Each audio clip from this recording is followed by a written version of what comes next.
How you doing, everybody? Normally on this morning on Saturday mornings we'd be having a live video, but my grandkids are here, and I thought it'd be better to record it, and we can have our regular discussion later. But what I'd like to do is to talk about some things that I think are important as collectors. And on yesterday, you may have seen the video that I did on all these different ways that that watch collectors had got together to create their own watch. Some of them were major changes. Uh, some weren't. In fact, most weren't. They would work with a watch company. The watch company would do some things or add some things or take away some things and create a different watch or a unique watch.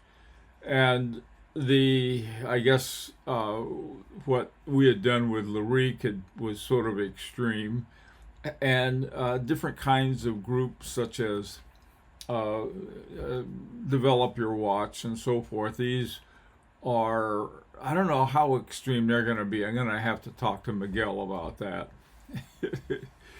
Okay, so let's talk about the options that we have, and what I wanted to do this morning is to talk about the the kinds of things where we can save money and possibly why with a collective action.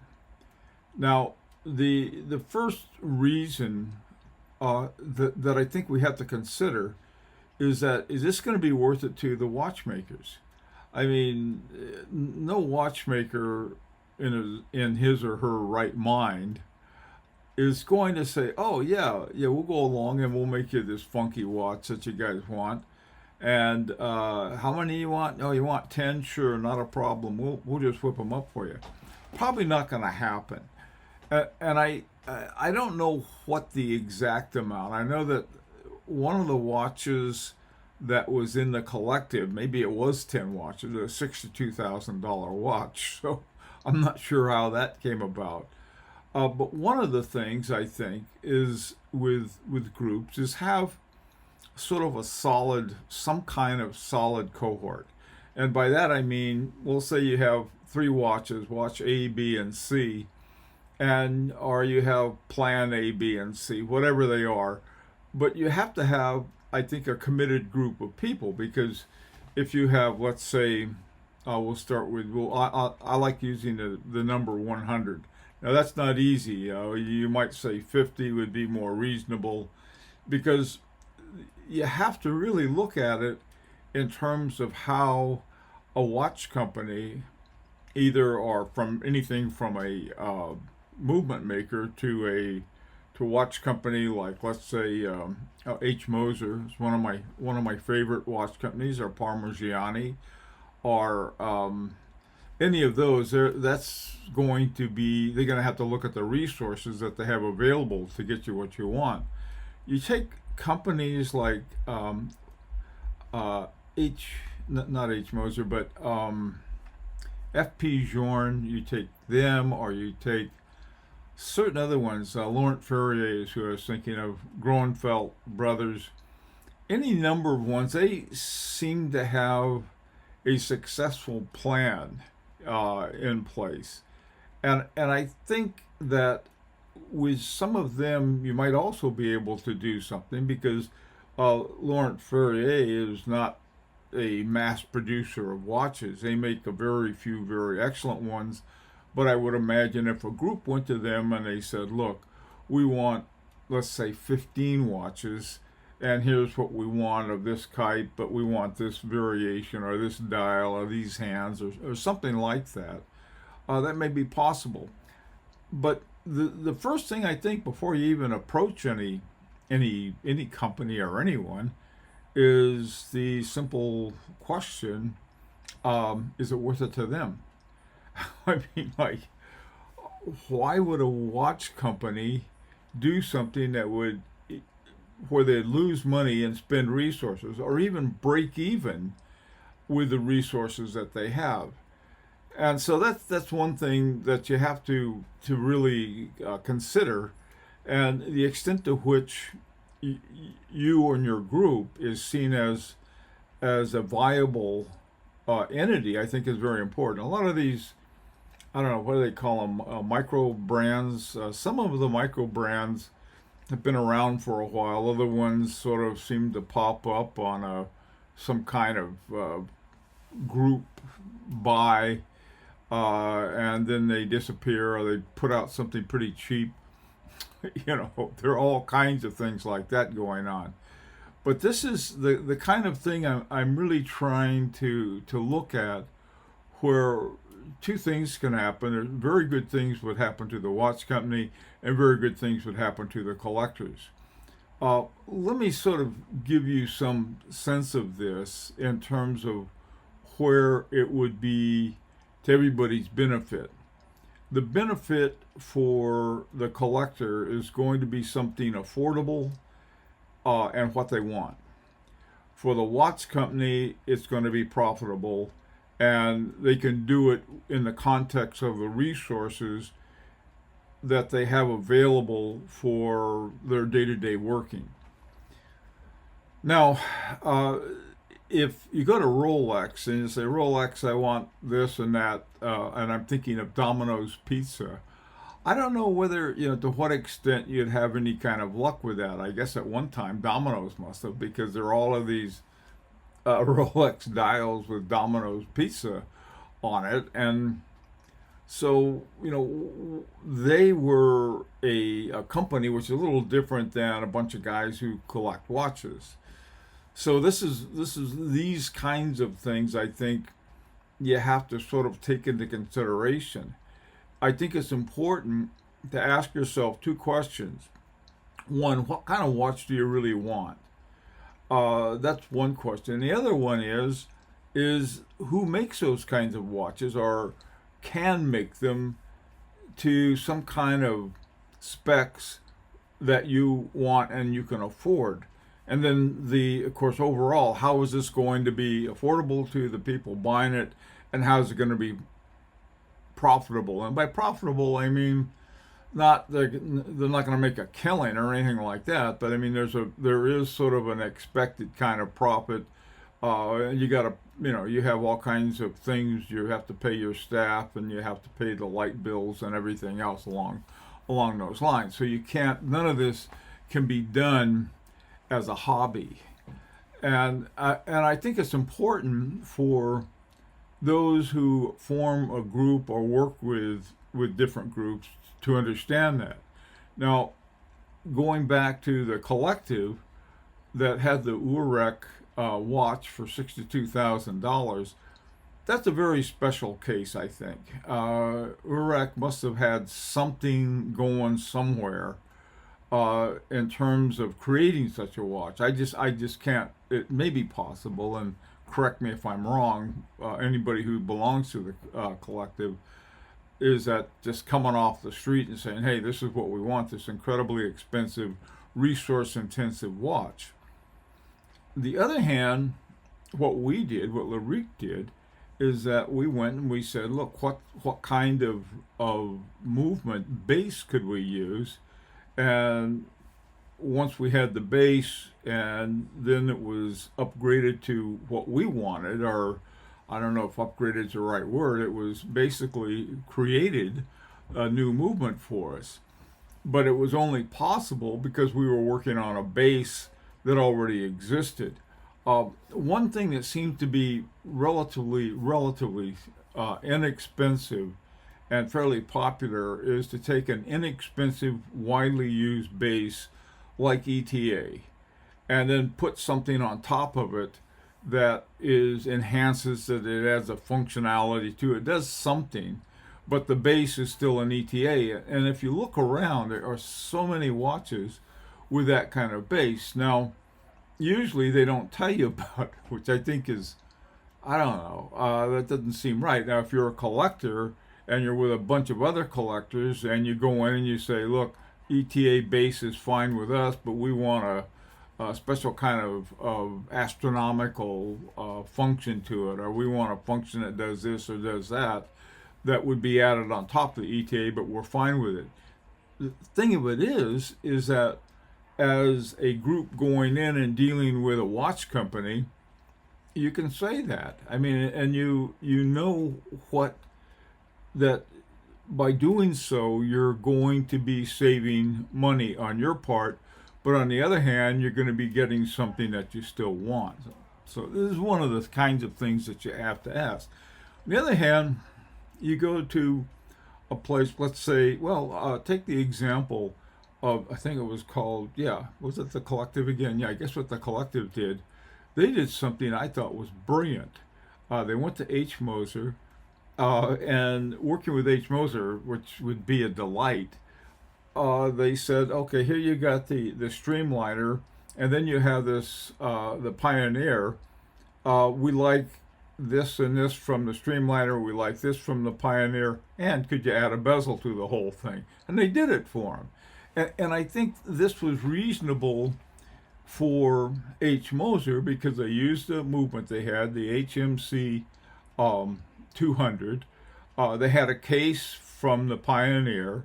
They had the hands and at least the treatment of the dial from the Streamliner, and then they added a rotating bezel, so make a little sports watch out of the whole thing. This is brilliant kind of thing, and I think doing that as a group is really really a good idea. Now you take Vaussure on the other hand. One thing I didn't have in the video the other day, I didn't have a sort of a show of all of the different movements that they have available. Actually, there's probably a core of only a certain number of movements, but then they have all of these different kinds of functionality. They'll have a moon phase, or they'll have a power reserve indicator, or they'll have one thing or another, an added time zone, these kinds of things. But if you look at, there's a big, big sort of map of them. And the thing about Vaussure, what was it called? VMF, Vaussure Manufacturer Fleurier, they have an excellent reputation. And if you look around and you find watches with that kind of movement, you can. It's very easy to find those for $20,000. So I mean, or 15, 20, something like that. And so what you can do, again, you need 25 people for Vaussure, or the same thing with Crenode. There are different options that you have with the different kinds of Crenode movements, and see if I get this right, I think it's Jean-Francois Maujon was the original, he's the owner of Crenode, and so the options that the collectors have, I think, a fairly wide amount, and you get something unique and new, and something by a top-notch watchmaker. The same thing with Vaussure. So you have these things to consider, but some people are really unrealistic about things. They just want to add things to it. And without mentioning any names, I can think a lot of them. Oh, why don't we add this to it? Or why don't we add this? Or wouldn't this be nice? And it's possible, but it adds to the expense, and it doesn't necessarily add to what you really wanted in the first place. So this is another thing I think it's important to consider. To provide an example of what I'm talking about when I talk about dealing with the reality of numbers, let me just go through one of the offers that we have some numbers on. The Crenode movement, Crenode 102, is an automatic movement with a subdial for seconds, and fairly straightforward three-hand movement.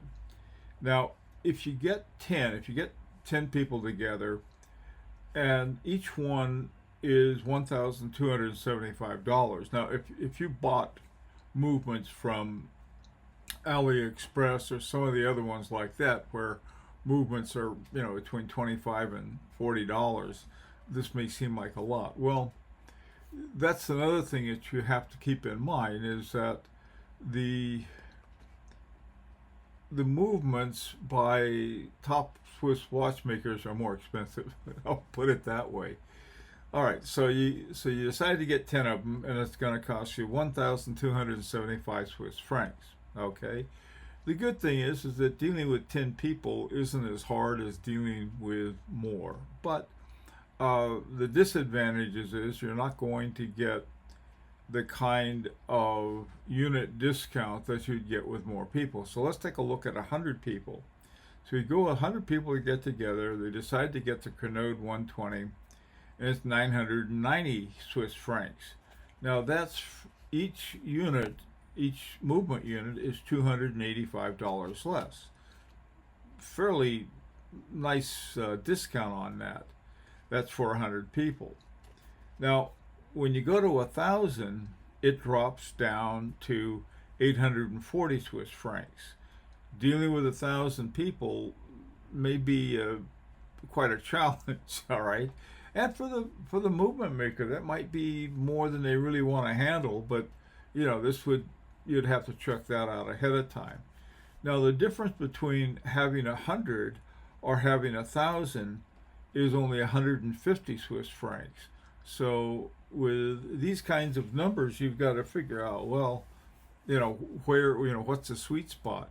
And the sweet spot, as I define it, is that you have enough that it's a good number to manage for yourself, and it's also a good number for the watchmaker, depending on the kind of watches they make and the flow of business and so forth. You have something like 1,250,000, something like that. That's how many Rolex makes. Well, they got a great big business. I think Patek Philippe makes around 50,000, and we're talking about between 100, maybe 1,000, or even 10 and 1,000. And so as the numbers grow, there's certain, we may call the Latin for it is a reality sui generis, which is that they start taking on characteristics that don't exist in the individuals. And so that's the bigger, the more difficult it is. So these are considerations that are going to be important. And what I want to do this afternoon at the 4 o'clock, where I'll be busy with the grandkids, but we can have discussion tomorrow, live discussion. I'll talk about that in a second. But anyway, what I want to do this afternoon at 4 o'clock is to talk about how to organize. What are some organizational options you have for one of these projects? The smaller projects, the less organizational issues you have. The larger the project, there are a lot of different ways to do it. One of the things I think that's going to be important, it is to me anyway, is it's going to be fun. I mean, these big projects ought to be more like an adventure for watch collectors rather than some kind of accountants trying to push and pull and making sure you get every single penny. And you don't want to work with a watch company that's looking at it. Well, the watch company's got to look at it as a business. So this afternoon, what I'd like to do is at the 4 o'clock, we'll have a 4 o'clock meeting like this one. And then now on Sunday, I'd like to have a live at 4 o'clock. Okay, 4 o'clock New York time. And then we can discuss a lot of the things back and forth that we've talked about today in both the morning and the afternoon session. Hope to see you then. Take care.